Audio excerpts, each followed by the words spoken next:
It seems like everybody is in this time when, if we're not on the path of the higher vibration, trying to stay with that higher part, listening to that part of ourselves, we get banged around a lot more down at the bottom. It's always been that way, but it is more that way because as more of you live more contrast, more of you are asking, and as more of you are asking, Source is answering all of you in a stronger way. So the non-physical part of you is offering its influence in a stronger way because of the increase in the momentum of what you're asking for. So if you don't let go and go along with it, it's harder on you. That's why thrivers are thriving more and those who aren't thriving are thriving less. It's like those who are prospering are more prosperous, those who aren't are less. It's like a giant magnifying glass is laid over the whole of your society, and whatever you've got going on is going on in a stronger, more obvious way, which is such a wonderful thing. It's what you ask for because it's causing you to launch more rockets. But here's what you're pointing out: if your life, which is all we're talking about here, is causing you to launch more rockets of desire and you're not going along with it, then you've got no satisfaction. Satisfaction is about an intention that you move in the direction of. Yes? Satisfaction is an intention you move in the direction of. The feeling of satisfaction is moving toward what you want, and dissatisfaction is holding yourself in resistance to what you want. So when you think that somebody else is the reason that you're not getting what you want, that dissatisfaction just gets compounded big time, doesn't it? Because you're giving all your power over to them, which they don't really have. Feels to you like they do, but they don't. Something as simple as Esther plays a fun game with herself where she draws a bunch of circles on a page and she pretends like it's a piece of Swiss cheese. And then the things that she intends to do on a particular project, like IRS taxes or cleaning out the garage. It could be anything that she procrastinates because it requires a bigger piece of time than she has right now. So she continues to not do it, even though she really wants to do it. So she wants to do it and doesn't do it. It causes a sort of tension in her. So she just puts it in the little circles on the page, and then she says to herself, I'm just going to eventually get all of that circle. She uses a yellow marker because it's the color of cheese. And she just crosses them off when she gets them done. Colored cheese? Yellow cheese. And every time she does it, she's moving a little closer toward an intention. And it has increased the satisfaction factor. Because don't you all, it's certainly true of Esther, have things that are so delicious to do that every impulse you have moves you in the direction of it? Well, you have a lot of intentions that you haven't created enough momentum that it feels that way. Everything relative to the action in your life could feel wonderful if you would make a decision and then line up with the decision. But when you make a decision and then you work against the decision, then you've got dissatisfaction. When you make a decision and line up with the decision, then you're in the flow. And what you begin to notice is that everything is fun, and that the universe knows where all the fun is. And when you get an idea that improves something in a way that gives you a big time improvement or something like that, it is exhilarating. In other words, all kinds of things. You are creators interested in creating. You are creators interested in creating. And what you are creating is an environment, a sort of petri dish environment where your intentions and desires can be influenced and assisted by Source and by your focus. You don't know your power. Can our intentions and desires be the same as the Source's intentions and desires? Your intentions and desires are. Because when life causes you to ask for it, your inner being lines up with it. Now, right away, many minds in this room went right to, what about intentions of people who are evil? What about intentions of people who are not well-wishers? And you asked earlier, what is left out of the vortex? Well, any of that pushing against stuff is not there. When you make your transition and you reemerge into non-physical, you'll leave behind all your doubt and fears and hatred and all the things that are bothering you, and you will reemerge into pure positive energy, and you will be everything that your vortex is in the moment that you make that reemergence into non-physical. Well, there are a lot of humans that don't even like that story, because they want the people that they've decided are bad to be punished when they get there. They want them to take all of their resistance and compound it. That's why hell is a creation of man's disconnected mind. And it seems so real, because you can really get on that trend where you are really blocking out all of the well-being. And when you're blocking well-being, well, we understand how it feels, and you describe it in all kinds of uncomfortable ways, you see. But what's in the vortex is pure positive energy. And the more you line up with it, the more it is reflected outward in everything that you live. So that is the vortex coming through us. Yes, for a while we were describing the vortex. We used Esther's arm to paint it over here, and we ask you to get into the vortex where everything you want is. And you began saying to us, well, I want that, but I can't find the door. And then we began explaining to you that the vibrational content, the vibrational atmosphere, let's even call it the vibrational frequency of the vortex, is something that you can achieve. And when you do, what's in the vortex then is realized by you. So you say, well, I want my money to come out of the vortex and into the bank. That's how it happens. That's how you turn those thoughts to those things. But in order to do that, you've got to be in the receptive mode.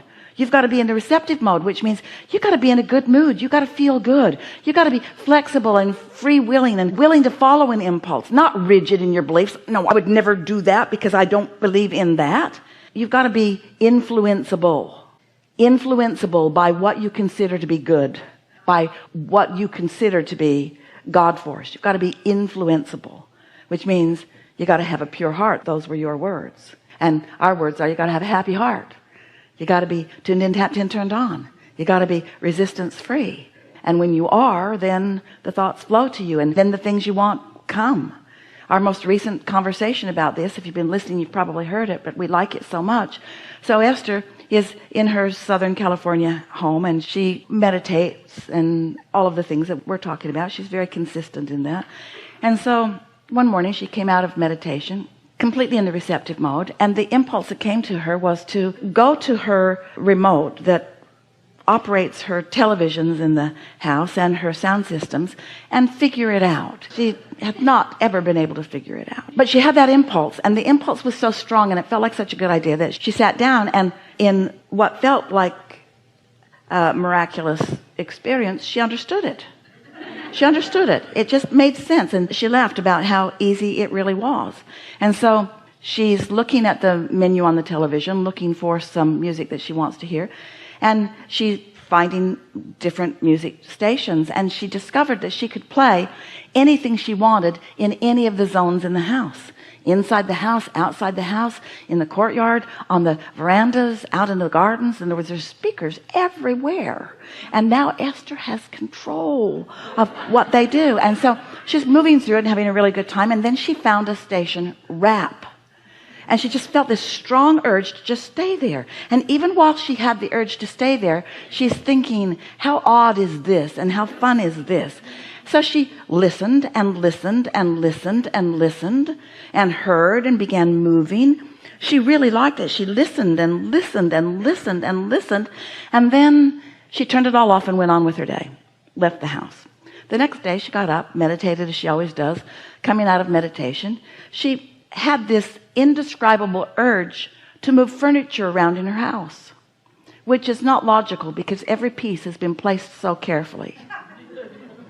Purchased for the spot, in fact, most of it. But it all looked wrong.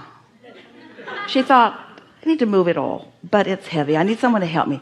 So she got on the internet and found 2 men in a truck, and she called them and said, I need 2 men. Don't need a truck, but I need 2 men. But they can bring the truck, but I really just need 2 men. They can bring their truck, but I don't need their truck because we're not moving anything far. And they could come right over. So 2 men come over, and they're moving things around and having a really good time, and Esther is really enjoying them. They're so strong and careful and fun and deliberate and beautiful.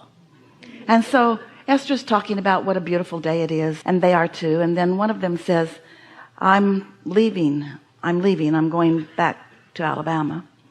And Esther said, why? And he said, because I am a rapper and I'm not getting anything going here, but I had some stuff going there, so I'm going to go back to where it's going. And Esther said, hang on a minute. So she went in, got her remote, pushed some buttons, and now at full volume in every zone, rap is happening. So she went back out into the room where they were, and his eyes are very big. He said, who are you? What do you do? And Esther said, I'm a teacher. And he said, what do you teach? And Esther said, rap. And then she admitted no. And then they got talking about how whatever you want can come to wherever you are, that the universe is awash with opportunities for you. She gave him books and CDs and conversations, and most of all, belief in him. So when you think about it, you know all of that was in Esther's vortex. Nothing she wants more than to be in a situation where she can influence someone toward their own well-being, and nothing he wanted more than to not leave San Diego. Nothing he wanted more than to be able to follow his dream right where he was. And you got to know, his inner being knew what his path of least resistance was. It was Esther. And Esther's inner being knew what her path of least resistance was. It was rap. It was the music. It was the music. It was the speakers. It was moving furniture around. They actually moved all the furniture back to where it was. It wasn't about moving the furniture. It wasn't about the furniture being moved. It was about moving the furniture. It wasn't about the creation. It was about the creating. You sort of getting what we're talking about? Yes. Yeah. So your inner being knows where all your paths are. And here's the thing that sometimes, and this really is the answer to the question that you said here. Sometimes you're inspired to greater clarity about something. So it's like your inner being is inspiring you right into the hornet's nest, so to speak, that causes the launching of a desire and greater clarity. Because if you don't know what you want, you cannot focus upon it. So your life is showing you what you want over and over and over again. That's step one, you asking.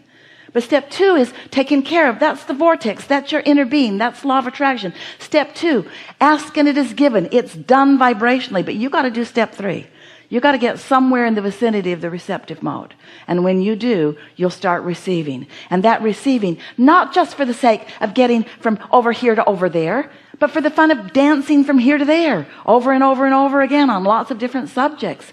For the thrill of the movement, for the thrill of the dance, for the thrill of the thought, for the thrill of the co-creation, for the thrill of the ideas, for the thrill of the confirmation, for the thrill of the compounding of who you are, for the thrill of the influence of your source within you, and then your source within you influencing outward toward others. In other words, we are all in this together, you see.